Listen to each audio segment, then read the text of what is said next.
బిల్లా రంగాలు గల్లీ గల్లీ తిరుగుతున్నారు. ఎందులో తిరుగుతున్నారయ్యా? ఆటో ఎక్కి తిరుగుతున్నారు. ఆటోలు ఎందుకు తిరుగుతున్నారు? మొన్న జరిగిన ఎన్నికల్లో వాళ్ళ అంబాసిడర్ కారును టైర్లు పంచర్లు చేసి టైర్లు ఊడబీకి ఇంజన్ తుక్కు సామాన్ కమ్ముతే ఈ రోజు షెడ్డులోకి పోయిన అంబాసిడర్ లేక ఇవాళ ఆటోలలో తిరుగుతున్నారు బిల్లా రంగాలు.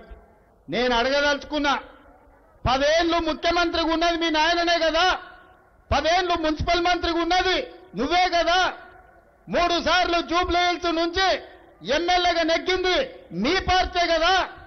మరి 10 ఏళ్ళు ఈ సమస్యలు పరిష్కరించలేదంటే ఈనాడు ఎర్రగడ్డ కావచ్చు, బోడబండ కావచ్చు, యూసుఫ్ గూడ కావచ్చు, షేక్పేట్ కావచ్చు, వెంగళరావు నగర్ కావచ్చు, సోమాజ్ గూడ కావచ్చు, కృష్ణకాంత్ పార్క్ కావచ్చు, ఈ సమస్యలు పేరుకపోయినాయంటే 10 ఏళ్ళు నువ్వు నీ అయ్యా ఈ జూబ్లీహిల్స్ కు చేసిన అన్యాయం కాదా అని నేను అడుగుతున్న ఈ సందర్భంగా.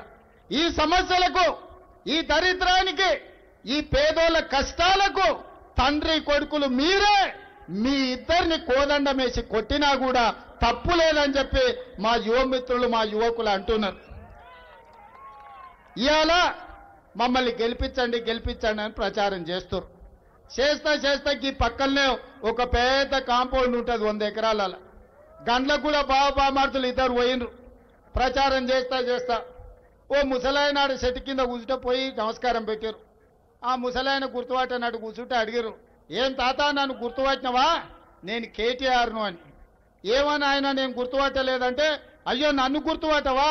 సచివాలయం కట్టింది నేనే, కమాండ్ కంట్రోల్ రూమ్ కట్టింది నేనే, శిల్పారామంలో బొమ్మలు పెట్టుకున్నది నేనే, నన్ను కూడా గుర్తుపడతలేవా అని ఆయన అడిగినాడు.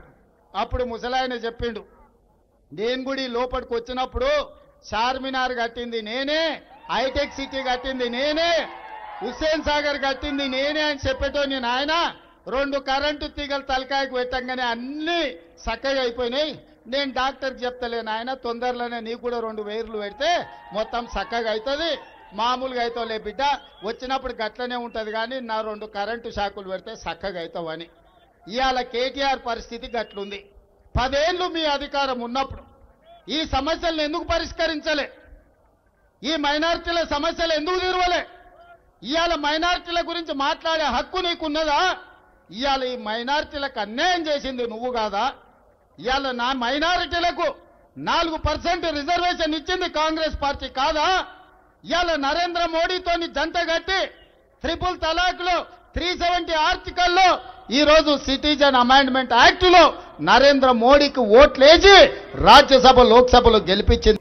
నీలాగా లుచ్చా పనులు చేయలేదు, నీలాగా తుచ్చపు పనులు చేయలేదు, చేయబోము. నికార్సైన తెలంగాణ బిడ్డగా కేసీఆర్ గారి రక్తం పంచుకొని పుట్టిన కేసీఆర్ కొడుకుగా చెప్తా ఉన్నా, తెలంగాణ కోసం అవసరమైతే చస్తాను తప్ప ఎట్టి పరిస్థితుల్లో ఇట్లాంటి లుచ్చగాళ్ల ముందు మాత్రం తల వంచను. మా బావమరుదులకు 1137 కోట్ల కాంట్రాక్ట్ చేయలేదు.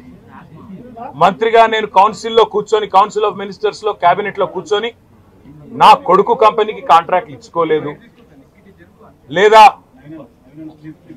నేను ల్యాండ్ క్రూజర్ కార్లు కొనుక్కోలేదు.